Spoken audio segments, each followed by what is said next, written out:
We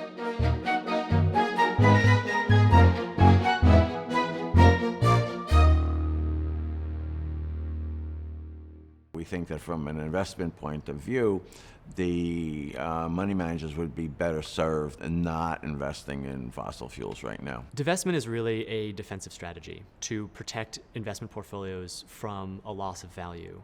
We have come out and said that the fossil fuel industry has lost its financial rationale.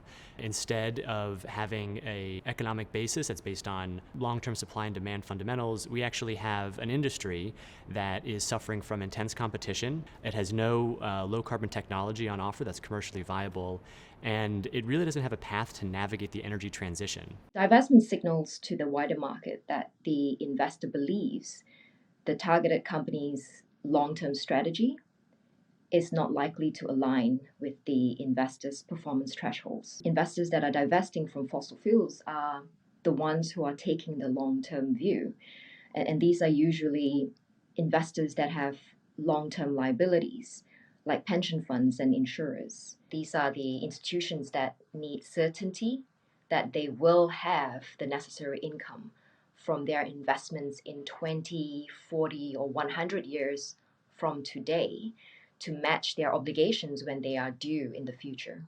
We're seeing the support for divestment growing out. Whereas it started with a couple of small churches and a couple of small universities, we're seeing much larger universities. We're seeing big public pension funds. We're seeing large insurance interests around the world all moving towards it. There's not a lot of transparency at the retirement fund level, and that means that all of the people whose money is in that retirement fund, the people that are supposed to get it in the future, have no idea what they've invested in, right? So if you're a member of TIAA, for example, you've invested in some Kansas bond fund, you probably have no idea that you own a portion of a coal plant in West Virginia. There are millions of beneficiaries of these kinds of investment portfolios across the country and across the world, and fossil fuels have really dragged down returns on those investments in the last decade. In the past 10 years, it has been proven that divesting from fossil fuels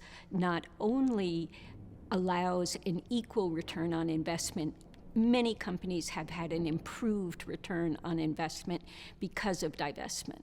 We are the fourth largest pension fund in the country with 800,000 members and beneficiaries and about $230 billion of assets under management. Prior to undertaking divestment, we conducted an extensive fiduciary process. That included a review of the performance of fossil fuel reserve owners over 1, 3, 5, and 10-year periods, and we found that they underperformed the overall market. 3 of our pension funds decided to make the decision to divest in 2018, and I'm happy to report that we have now completed our divestment with about $3.7 billion divested from fossil fuel reserves. Some of the largest pension funds in the world have started reducing their exposure to fossil fuels. That's based on the same facts we're seeing in terms of underperformance from the industry, volatile prices going forward, and really a negative long-term financial outlook. The main thing is that I think people would find surprising is how weak the fossil fuel industry is. It used to be 28% of the stock market. It's now 4%. One of the main hurdles we've faced is the fossil fuel industry that is pouring hundreds of millions of dollars into fighting the plan to divest from fossil fuels. There are 2 forces happening right now. There is technology advancements, making renewables, solar, wind, storage, cheaper and cheaper. And that is a technology transition that cannot be stopped. The world is getting better at manufacturing wind and solar and driving down prices. The other force is more of a narrative force, sort of a force of mythology. And the fossil fuel industry, in many cases, is trying to reinforce its incumbent advantages by deploying a mythology about how important they are to sustaining the modern way of life. The problem here is what we're seeing is a mythology that holds up fossil fuels as a solution, but a technological revolution that is increasingly revealing fossil fuels to be the problem. It's not just about removing our money from fossil fuel reserve owners, but how we are proactively thinking about companies that are contributing to our renewable energy economy and our energy efficiency and all of the kinds of activities that we want to see for a just transition. That helps us mitigate our climate risks, and it helps us mitigate the risks to our portfolio more broadly. If you ask, what are the outcomes of divestment? The outcomes of divestment can vary.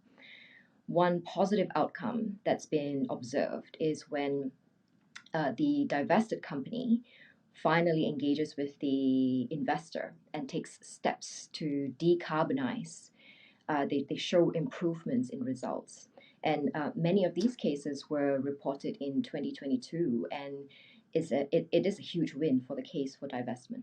We're really running out of time, and we need all the resources forward now to invest in the transformation. And so divesting, freeing up that capital and pouring it into the transformation would be critical. As of the end of 2021, we have now invested $7 billion in climate solutions.